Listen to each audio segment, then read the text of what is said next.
He simply said life is like a skating rink, a lot of people fall. Aurelie cries as she tells them how that little bit of philosophy got stuck in her head and she remembers it every time she looks at herself in the mirror.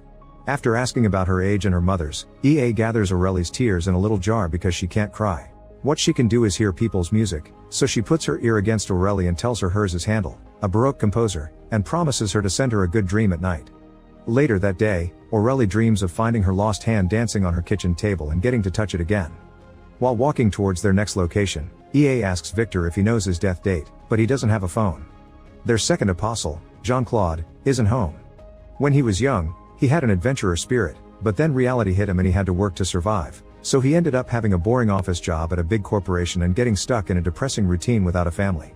After learning he has 12 years left to leave, he threw his phone and briefcase in the trash, then sat on a bench and decided to never move again. That's where EA and Victor find him, and after discussing the differences between fish and birds and people dying of old age, EA tells him his music is Rameau, another Baroque musician. Since she can talk to animals, she tells him that the bird he's been watching likes him, and when he asks why it never leaves the park, the bird says it could ask the same about him. This greatly shocks him, so Jean-Claude finally gets up and begins following the bird around. In the meantime, God finally reaches the laundromat, but only manages to get out of the machine after it washes him. There's an old lady there that gets scared when she sees him and throws pepper spray at his face, so he runs outside, where he's suddenly hit by the rain.